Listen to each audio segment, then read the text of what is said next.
Hello everyone, my name is Pranjal Pratap Singh और आज हम अपनी एरे सीरीज़ को आगे कंटिन्यू करने जा रहे हैं। तो आज हम पढ़ने वाले एक नया टॉपिक कॉपिंग एंड मर्जिंग एरे। हमारा भी ऑपरेशंस वाला फेज चल रहा है जिसमें हमने बहुत सारे ऑपरेशंस को ऑलरेडी कवर कर लिया है इस वाली प्लेलिस्ट के अंदर।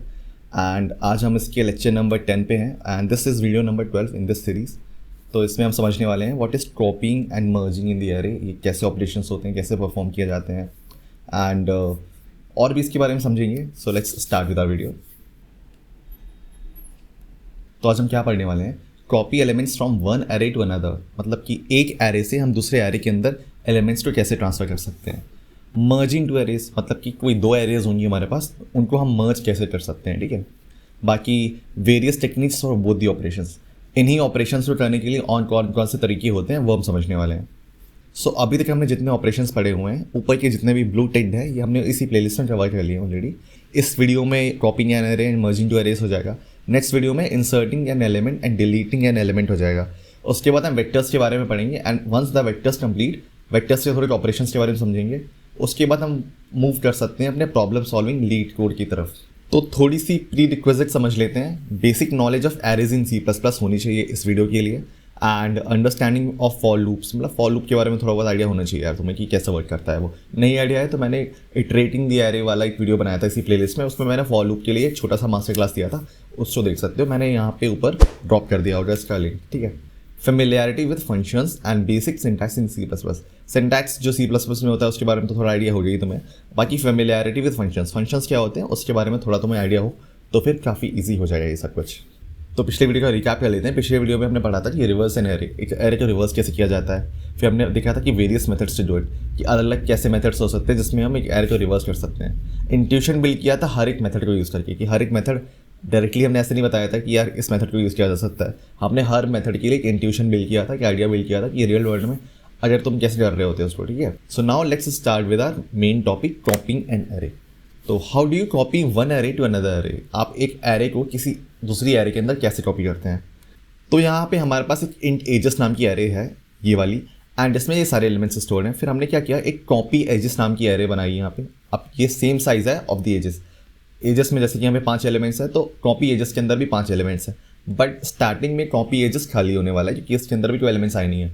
अब मुझे क्या करना है, एजेस एरे के जो भी एलिमेंट्स हैं उनको कॉपी करना है कॉपी एजेस वाले एरे के अंदर, ठीक है। इस वाले एरे के एलिमेंट्स को कॉपी कर देना है मुझे इनसाइड दिस कॉपी एजेस। अभी स्टार्टिंग में एम्प्टी है। तो आफ्टर कॉपिंग, जब मैंने कॉपी ऑपरेशन लगा दिया, कैसे करते हैं मुझे पता नहीं, बट कॉपी ऑपरेशन लगाने के बाद क्या होना चाहिए, मेरा एक्सपेक्टेड रिजल्ट क्या होगा कि हमारी कॉपी एजेस एरे है वो कुछ ऐसी दिखेगी भरने के बाद। जब हमारे सारे एलिमेंट्स ओरिजिनल एजेस एरे से यहाँ पे आ जाएंगे तो भरने के बाद कॉपी एजेस एरे कुछ ऐसी दिखाई देनी चाहिए। सारे एलिमेंट्स उसी पोजीशन पे जहाँ पे थे उसी पोजीशन पे नई वाली एरे के अंदर भी आ जाने चाहिए।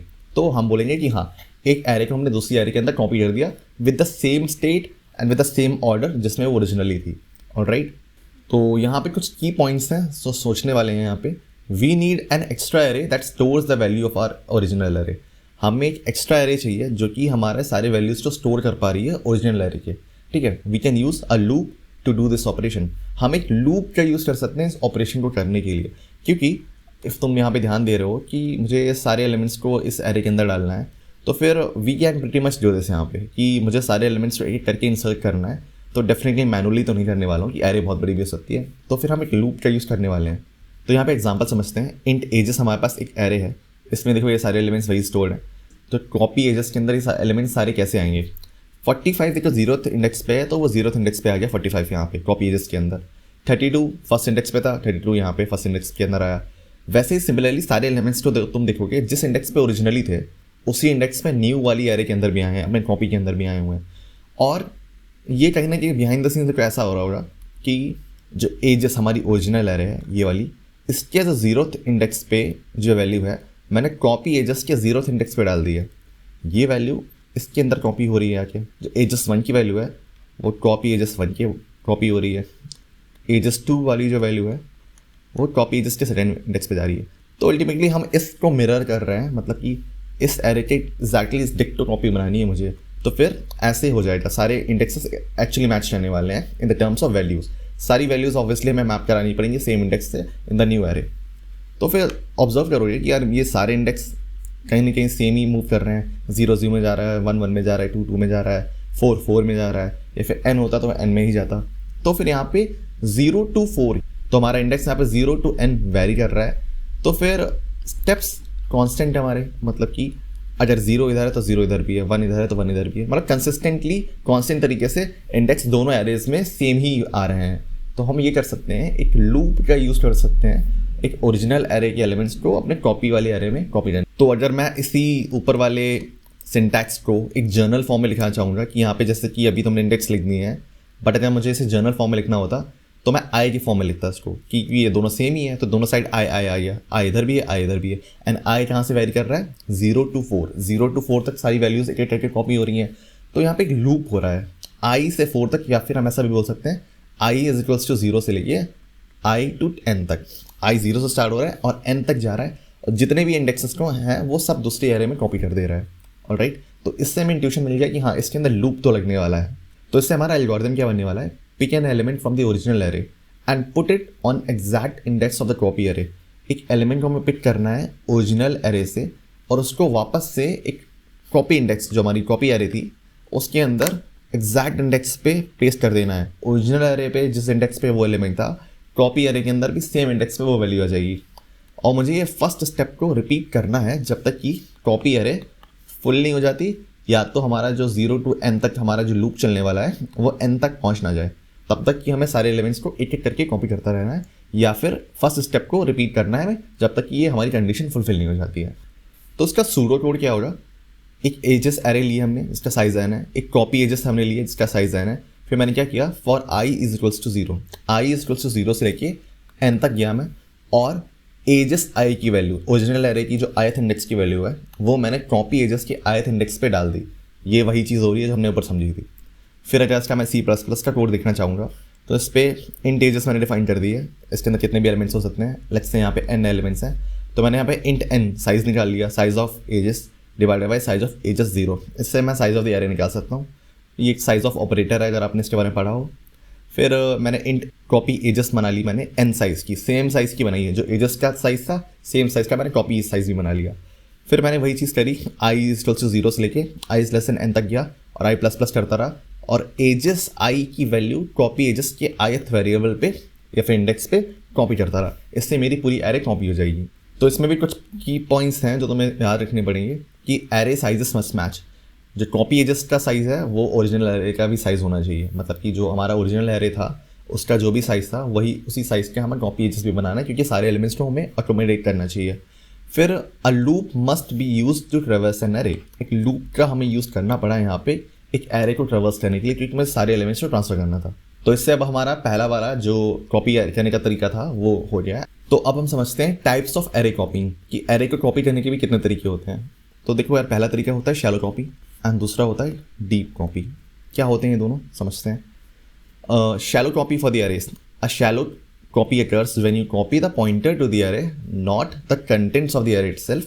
मतलब कि शैलो कॉपी तब होती है जब आप किसी एरे का एक पॉइंटर कॉपी करते हो, उसके कंटेंट्स हैं या फिर जो उसके एलिमेंट्स हैं उनको कॉपी नहीं करते हो। This means the new variable will point to the same memory location as the original array.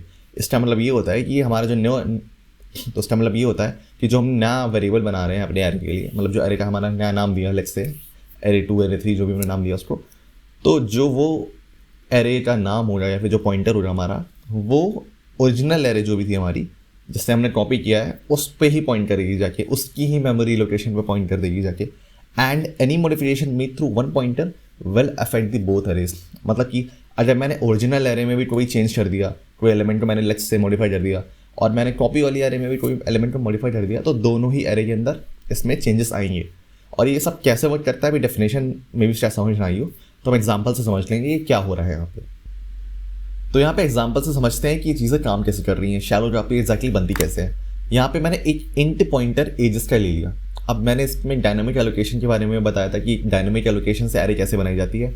अगर उसके बारे में आइडिया नहीं है तो मैंने वीडियो का लिंक यहाँ पे ऊपर दे दिया, यहाँ से वॉच कर लो, तब तो तुमको समझ में आएगा कि डायनामिकली एलोकेटेड एरेज कैसे बनाई जाती हैं। और हमने न्यू के बारे में भी समझा था कि न्यू कीवर्ड से क्या होता है, कैसे इसमें एरे एलोकेट होती है, मैलॉक कैलॉक कैसे काम करता है। तो प्लीज़ वो वीडियो देख लो ताकि इसमें तुम थोड़ा आइडिया लग जाए कि कैसे वर्क कर रहा है। तो हमने यहाँ पे एक इंट एजेस नाम की एरे बनाई है जिसमें कि डायनामिक एलोकेशन हो रहा है। इंट 5 यहाँ पे मतलब कि 5 उसका साइज होने वाला है, इंटीजर डेटा टाइप होगा, और न्यू क्या करता है, न्यू उस बेस एड्रेस का लोकेशन तुम्हें पकड़ा देगा कि भाई हाँ यहाँ से इसकी एरे की स्टार्टिंग हो रही है, एंड वो जो एड्रेस होगा वो हमारा कहाँ स्टोर हो रहा है, एक पॉइंटर के अंदर। पॉइंटर क्या है यहाँ पे, इंट एजेस, ठीक है।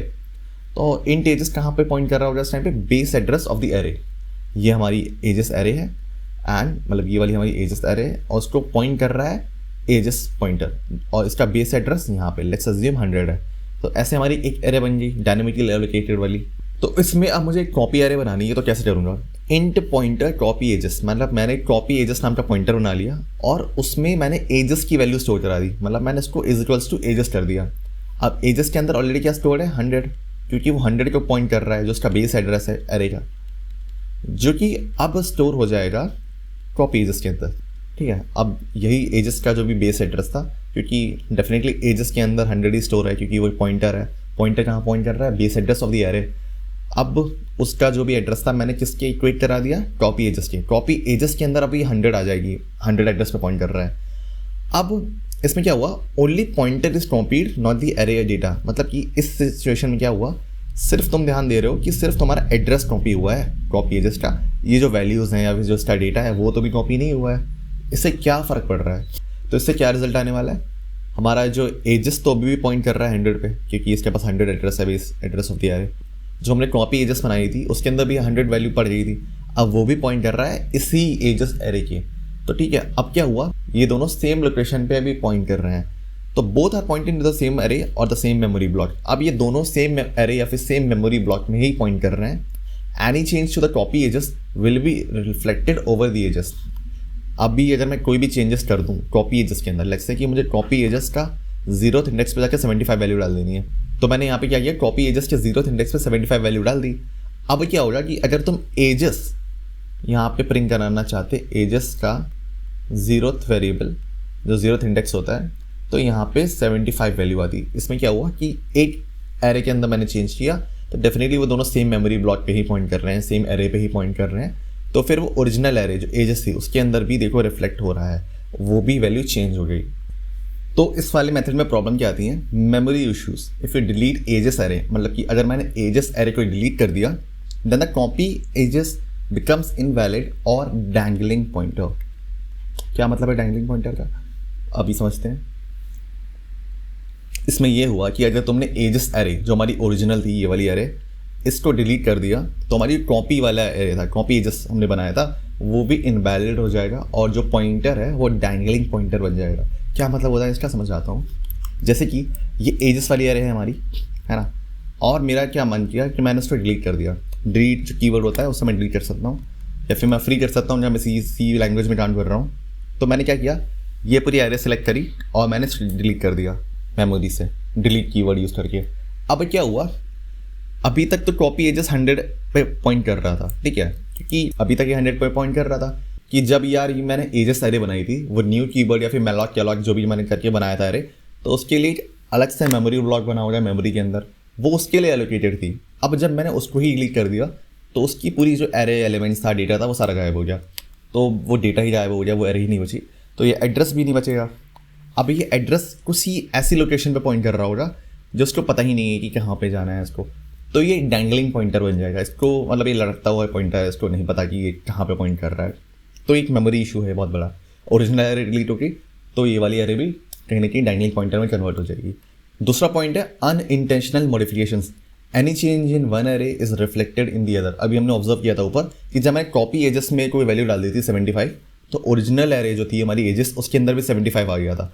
तो मतलब अनइंटेंशनल भी चीज़ें हो सकती है कि मुझे शायद वैल्यू नहीं चेंज करनी है, कॉपी अगर एरे के अंदर मैं चेंज करूँ तो ओरिजिनल में चेंज ना हो, बट इसके अंदर वो चीज़ चेंज हो जाएगी, जो कि अनइंटेंशनल बिहेवियर हो सकता है। तो एरे कॉपी का दूसरा मेथड आया अब डीप कॉपी। डीप कॉपी का क्या मतलब हुआ, a deep copy for array involves creating a new array and copying each element from the original arrays to the new one. इसके अंदर मतलब क्या हुआ इसका कि इसमें हम एक नई एरे बनाते हैं, न्यू एरे बनाते हैं, जिसमें हम हर एक एलिमेंट को copy each element from the original array, original array से हर एक एलिमेंट को न्यू वन के अंदर कॉपी कर देते हैं। इसके अंदर लिटरली डेटा तुम्हारा एक एरे से दूसरी एरे में ट्रांसफर हो रहा होगा, इसमें सिर्फ पॉइंटर्स का खेल नहीं है। This ensures that the two arrays are independent. ये इंश्योर करता है कि दोनों एरेज इंडिपेंडेंट है, एक दूसरे के ऊपर डिपेंडेंट नहीं है, जैसे कि शैलो कॉपी में थी। शैलो कॉपी में दोनों एक ही मेमोरी ब्लॉक पे एक ही एरे के अंदर पॉइंट कर रहे थे तो डिपेंडेंट थे दूसरे के ऊपर। मतलब कि meaning modified one will not affect the other. इसका मतलब ये हुआ कि किसी एक एरे में अगर मैंने चेंज किया तो वो इंडिपेंडेंट है, दोनों एक दूसरे से कनेक्टेड ही नहीं है, तो फिर एक में चेंज किया तो दूसरे में चेंज नहीं होने वाला है। तो let's understand the example of this one. मैंने एक इंट पॉइंटर एजेस बना दिया, ठीक है, और इसके अंदर मैंने एक एरे को एलोकेट करवा दिया 5 साइज़ की, ठीक है, 5 साइज़ की एरे बना दी जिसका नाम है एजेस। अब एजेस पॉइंटर के अंदर इसका बेस एड्रेस स्टोर हो गया 100, ठीक है। अब मैंने क्या किया, एक इंट कॉपी एजेस बनाया मैंने। अब देखो सेम सिंटैक्स लग रहा है इसके अंदर, लेकिन यहाँ पे देखो तुम ऑब्जर्व करोगे मैंने इसके लिए खुद का एक मेमोरी ब्लॉक असाइन करवा दिया। अब जब हमने खुद का एक मेमोरी ब्लॉक असाइन करा दिया तो कॉपी एजेस के लिए नया मेमोरी ब्लॉक बना होगा, कुछ ऐसा दिखने वाला, जिसका एड्रेस देखो यहाँ पे 300 से स्टार्ट है, यहाँ 100 से स्टार्ट था। एक्चुअली ऐसा नहीं होता, बट एड्रेस यहाँ पे अलग ही होते हैं। अब जब मैंने नया एलोकेशन किया तो नया एड्रेस बन गया। तो कॉपी एजेस के बाद खुद का एक मेमोरी ब्लॉक है, अब ये ऊपर वाले से शेयर नहीं कर रहा एजेस के साथ में। तो what can I do is, अब मैं सारी वैल्यूज़ को एक एक करके इस नई वाली एरे के अंदर कॉपी कर दूंगा with the help of that method जो हमने स्टार्टिंग में सीखा था, जिसमें हम लूप कर रहे थे फ्रॉम आई इज टू 0 से लेके I is less than n तक। हमने सारे एलिमेंट्स को ओरिजिनल एरे से कॉपी एरे के अंदर कॉपी किया था। इसमें भी हम वही सेम मेथड यूज़ करने वाले हैं। तो तुम्हें याद होगा ये वही वाला लूप है, आई इज इक्वल्स टू 0 से लेके I is less than n तक, आई प्लस प्लस एजेस जो ओरिजिनल एरे है उसका ith इंडेक्स की वैल्यू कॉपी एजेस के ith इंडेक्स पे डाल देनी है। तो इससे क्या होगा, कुछ ऐसा दिखाई देगा हमें ये। तो यहाँ पे जो 0th इंडेक्स का है, मतलब एजेस की जो 0th इंडेक्स की वैल्यू है वो हमारे कॉपी एजेस के 0th इंडेक्स पे आ जाएगी, मतलब कि 45। यहाँ पे जो 1 इंडेक्स पे वैल्यू है एजेस की वो कॉपी एजेस के फर्स्ट इंडेक्स पे आ जाएगी 32। वैसे ही 17 सेकेंड इंडेक्स पे है तो कॉपी एजेस के सेकेंड इंडेक्स पे आ जाएगी। 65 थर्ड इंडेक्स पे है तो कॉपी एजेस के भी 65 यहाँ पे आ जाएगी।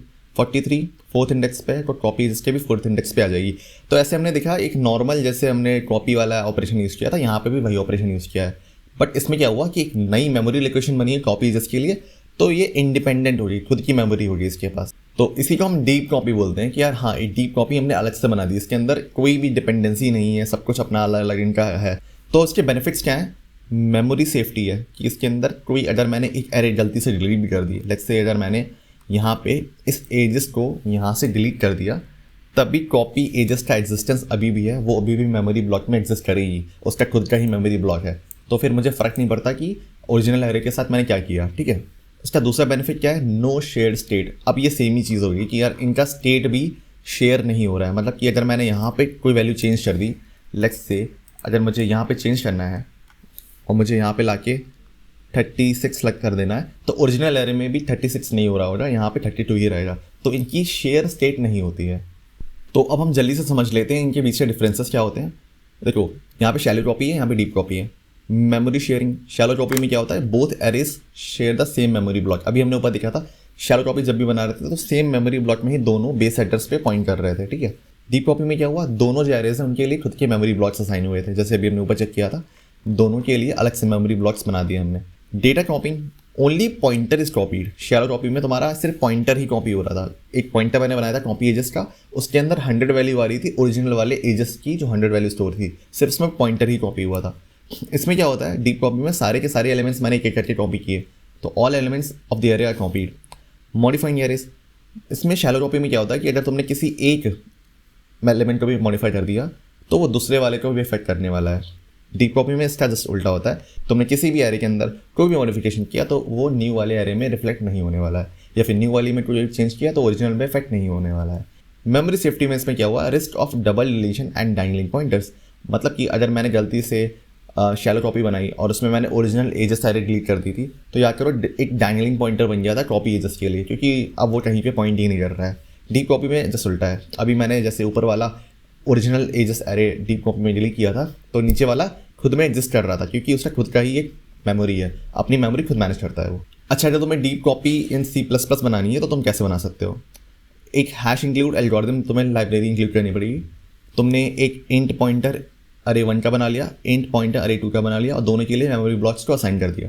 अब क्या होगा, तो यहाँ पे कॉपी नाम का कीवर्ड होता है, जिसमें क्या होता है कि एरे 1 मतलब ये जिस एरे को तुम कॉपी कर रहे हो उसकी जो स्टार्ट रेंज है वो कहाँ से स्टार्ट हो रहा है, कहाँ पे एंड हो रहा है, मतलब तुम्हें कहाँ से कहाँ तक कॉपी करना है और किस एरे के अंदर कॉपी करना है, ये एरे 2 उसके अंदर कॉपी करना है तुम्हें। तो यहाँ पे देखो दोनों का साइज 5 है और दोनों बराबर है, मतलब कि 0 to 5 तक मुझे सारे इंडेक्स को कॉपी करना है अच्छा ये एक्सक्लूसिव है, मतलब कि 5th इंडेक्स यहाँ पे इंक्लूड नहीं होगा, 0 to 4 ही तो होगा यहाँ पे। तो वो सारे इंडेक्सेस कॉपी होके जो उसकी वैल्यूज़ हैं इस वाली एरे 2 के अंदर आ जाएंगे। और ये एक डीप कॉपी बन रही है, तो मतलब कि अगर मैं एक में चेंज करूँगा तो दूसरे में चेंज नहीं आने वाला है। खुद के मेमोरी ब्लॉक्स दोनों के बने हैं, देखो यहाँ पे न्यू लिखा है ना, तो दोनों के मेमोरी ब्लॉक्स खुद के बने होंगे यहाँ पे। तो अब हम अपना नेक्स्ट टॉपिक स्टार्ट करते हैं, मर्ज टू एरेज। किसी दो एरेज को मर्ज कैसे किया जाता है। लेट्स से एक एरे 1 है और एक एरे 2 है, मुझे इन्हें ऐड करना है। ऐड इन सेंस यहाँ पे एडिशन नहीं हुआ, इनका मतलब कि इन दोनों एरेज को साथ में मर्ज कर देना है, जोड़ देना है। तो फिर कुछ ऐसा दिखेगा जिसमें वाइट वैल्यूज लिखी हैं, एरे 1 का पोर्शन है, देखो ये यहाँ पे आ गया। फिर एरे 2 का जो भी पोर्शन है ये वाला, वो यहाँ पे आ गया। तो एरे 1 और एरे 2 दोनों मर्ज हो रही हैं साथ में, this is called merging of 2 arrays. तो क्या रिक्वायरमेंट रहेगी इसके लिए, तुम लॉजिकली सोचोगे तो we need an array large enough to store all the elements. Definitely अगर देखो इसके अंदर इतने सारे एलिमेंट्स हैं, इसके अंदर 5 एलिमेंट्स हैं, एरे 2 के अंदर 5 एलिमेंट्स हैं, एरे 1 के अंदर भी 5 एलिमेंट्स हैं, तो जो नई एरे बनी है उसके अंदर 10 एलिमेंट्स मतलब रखने के लिए जगह तो होनी चाहिए ना, 10 एलिमेंट्स रखने के लिए कोई ना कोई स्पेस तो हमें चाहिए होगा। तो we need an array large enough to store all the elements. अब देखो ये जो नई एरे बनाई है मैंने मर्ज वाली, इसके अंदर हमारे पास 10 एलिमेंट्स स्टोर करने की जगह थी पहले से। Size of new array should be equals to, जो हमारी नई एरे बन रही है उसका क्या साइज होना चाहिए, new arrays length equals to length of array 1 plus length of array 2। Length of array 1 जैसे कि यहाँ पे लेंथ ऑफ एरे 1 क्या था 5 था, लेंथ ऑफ एरे 2 यहाँ पे क्या था 5 था, 5 + 5 कितना हुआ 10। तो जो नई एरे बनेगी उसका साइज कितना होगा 10। देखो यहाँ पे जो तुम अगर काउंट करोगे तो इनका साइज अभी 10 है। नई एरे में जो हमारी बनी है वो एरे 1 और एरे 2 के लेंथ के साइज के इक्वल होती है जोड़ने के बाद। तो लेट्स ट्राई एग्जाम्पल। यहाँ पे मैंने एक एरे लिया क्लासरूम 1 एंड क्लासरूम 2। क्लासरूम 1 के अंदर 3 एलिमेंट्स हैं, क्लासरूम 2 के अंदर 6 एलिमेंट्स हैं। ये वो एलिमेंट्स रहे और ये 6 एलिमेंट्स यहाँ पे रहे। इसकी लेंथ 3 है, इसकी लेंथ 6 है। To merge both the arrays, हमें दोनों एरेज को मर्ज करना है। We need an array of length new array is to 6 + 3। हमें जो नई एरे चाहिए होगी उसका साइज मैंने बताया था ना, एक फर्स्ट एरे और सेकेंड एरे दोनों का साइज ऐड करके जो बनता है वो रिक्वायर्ड साइज होने वाला है। तो मुझे 9 साइज की एक एरे चाहिए होगी ताकि ये सारे एलिमेंट्स उसके अंदर आ जाएं। Logically make sense, alright. तो हमारा पहला स्टेप क्या होगा यहाँ पे, make a new array of length 9। मुझे एक नई एरे बनानी पड़ेगी लेंथ 9 की। मैंने देखो यहाँ पे लेंथ 9 की एक एरे बना दी है, ठीक है। 8 इंडेक्स तक है, 0 से चालू हुआ है, 9 एलिमेंट्स है। इसका नाम क्या मैंने रखा है, int merged array 9। Int merged array 9 नाम का मैंने एक एरे बना दिया, ठीक है। अब मुझे क्या करना है कि क्लासरूम 1 के जो 3 एलिमेंट्स थे उनको इसके अंदर कॉपी करना है और क्लासरूम 2 के जो 6 एलिमेंट्स थे उसको इसके अंदर कॉपी करना है। क्या करो, पहले 1 के एलिमेंट्स आ रहे थे, फिर 2 के एलिमेंट्स आ रहे थे, ये हमारे ऊपर है, हम कैसे भी रख सकते हैं। बट मैं लेट्स अज्यूम करता हूँ कि मुझे क्लासरूम 1 के एलिमेंट्स को पहले रखना है। तो यहाँ पे जैसे ये 26 आ जाएगा, 7 आ जाएगा, फिर ये 15 आ जाएगा। फिर क्या होगा, क्लासरूम 2 के जो एलिमेंट्स हैं जैसे कि 16 आ जाएगा, 13 आ जाएगा, 26। तो यहाँ पे देखो सारे एलिमेंट्स को मैंने कॉपी कर दिया। क्लासरूम 1 जो कि इतने हिस्से में और क्लासरूम 2 जो कि इतने हिस्से में, देखो एग्जैक्टली मैंने कॉपी कर दिया। और हमारा रिक्वायर्ड जो भी कैलकुलेशन था कि मुझे जिस तरीके से एरे बनानी चाहिए वो भी वैलिड है। यहाँ पे जितना रिक्वायर्ड साइज था उस हिसाब से मैंने सारे एलिमेंट्स को फिल कर दिया। तो यहाँ पे तुम्हें समझ में आया कि मैंने क्या किया, pick elements from the first array and paste them in the merged array 1 by 1 in the sequence. मतलब कि मैंने एक एक करके सारे एलिमेंट्स को क्लासरूम 1 या फिर जो एरे 1 है उससे पिक किया और हमारी मर्ज्ड एरे में सीक्वेंशियली एक एक करके पुट करता चला गया। देखो 26 को उठा के यहाँ पे रखा, 7 को उठा के रखा, 15 को उठा के रख दिया, है ना। पिक किया एक एक एलिमेंट को और पेस्ट करता रहा उन्हें मर्ज्ड एरे के अंदर 1 by 1 इन अ सीक्वेंस। फिर क्या किया मैंने, pick elements from the second array and paste them in the merged array 1 by 1 in the sequence. मतलब कि सेम चीज़ हुई इसके अंदर भी, क्लासरूम 2 के एक एक एलिमेंट को मैंने पिक किया और सारे एलिमेंट्स को ऐसे पुट करता रहा इस मर्ज्ड एरे के अंदर। 16 को डाला, 13 को डाल दिया, 26 को डाल दिया, ऐसे सारे एलिमेंट्स को एक एक करके पुट करता रहा। बट तुम यहाँ पे एक और चीज़ ऑब्जर्व करोगे कि जब मैंने एरे 1 के जितने भी एलिमेंट्स थे उनको यहाँ पे डाल दिया था ऑलरेडी, तो उसके बाद यहाँ से मैंने स्टार्ट किया, मतलब कि 0 1 2 डाल दिया। अब मुझे जो एरे 2 है, जो हमारी क्लासरूम एरे है, यहाँ 3 से स्टार्ट होने वाली है, उसके आगे से स्टार्ट हुई है ना। तो अब हमारे पास मर्ज्ड एरे 9 यहाँ पे एक बना दी हमने, मतलब हमें रिक्वायर्ड साइज इसका था 9 साइज का। अब मुझे इसके अंदर सारे एलिमेंट्स को डालना है और मैंने बताया था कि ऑब्जर्व तुमने करा भी होगा कि पहले मुझे क्लासरूम 1 के एलिमेंट डालने हैं, फिर 2 के डालने हैं और इंश्योर करना है कि क्लासरूम 2 के जो एलिमेंट्स हैं वो क्लासरूम 1 जहाँ पे ख़त्म हो रही है उसके बाद से पढ़ना चालू होंगे, ठीक है। इस चीज़ को कैसे हैंडल करते हैं, तो मैंने यहाँ पे एक इस सूडो कोड में मैंने कॉमन वेरिएबल ले लिया k = 0। ये हमारी बहुत हेल्प करने वाला है, समझ जाता हूँ कैसे। पहले मैंने एरे 1 ले लिया n साइज़ का और एरे 2 ले लिया m साइज़ का। ये n है और एरे 2 m साइज़ का है, दोनों के साइजेस डिफरेंट हो सकते हैं। तो हमारी जो मर्ज एरे बनेगी n+m साइज़ की बनेगी, दोनों का साइज़ जोड़ के, ठीक है, उनकी जो लेंथ होने वाली है।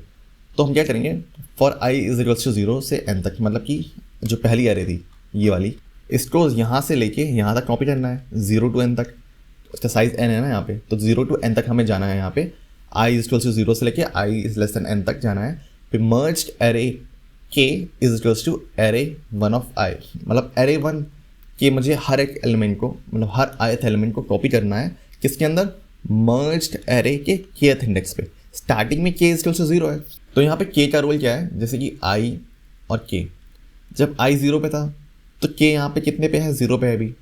जब ये ऑपरेशन हो जाएगा हमारा 0th इंडेक्स वाली वैल्यू मर्ज एरे के kth इंडेक्स यानी 0 पे आ जाएगी, वैलिड। फिर k = k+1, अब k++1 हो जाएगा, k यहाँ पे आ गया 1 पे आ गया। अब लूप में भी i बढ़ेगा, तो देखो ये 1 पे आ गया।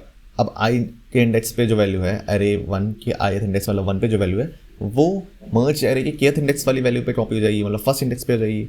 फिर k++ हो जाएगा, अब हमारा i भी ++ हो जाएगा। एंड यहाँ पे इसके बाद तो इसके अंदर 3 एलिमेंट्स हैं, तो 2 के बाद दोनों ब्रेक हो जाएंगे। तो तुमने देखा होगा कि हम इससे मैप कर पाए सारे एलिमेंट्स को, और इससे सबसे हेल्प क्या मिली हमें कि k हमारा ऑलरेडी 2 पे आ चुका है। अब अगली बार जब हमें एरे को कॉपी करना होगा तो हमारे पास k = 3 पे होगा, क्योंकि ये वाली लाइन चल के हमें 3rd इंडेक्स पे ले आई होगी अगली बार के लिए। तो अगली बार डेफिनेटली जब मुझे एलिमेंट्स पुट करने थे तो फिर मुझे 3rd इंडेक्स से ही पुट करने चाहिए थे। देखो यहाँ पे k 3 से ही स्टार्ट होगा अगले लूप के लिए, तो इसलिए मैंने कॉमन k ले लिया था ताकि मैं इस जो मर्ज्ड एरे है उसके लिए इंडेक्सिंग कर पाऊँ, ठीक है। तो देखो अगला लूप जो मैंने स्टार्ट किया वो i = 0 से लेके m तक, क्योंकि m हमारी सेकेंड एरे का साइज़ है। अब मुझे इसके अंदर ट्रेवर्स करना है, तो मर्ज्ड एरे k, देखो वही वाला k 3 से स्टार्ट हो रहा है इस बार, एंड k हमारा 3 से स्टार्ट हो रहा है। i तो 0 से स्टार्ट होगा, क्योंकि यार हमारी जो मर्ज्ड एरे नहीं है, मतलब जो हमारी जो नॉर्मल एरे है 2 वाली, वो तो 0 से स्टार्ट होने वाली है, उसके तो 0 इंडेक्स से ही मुझे कॉपी करना पड़ेगा।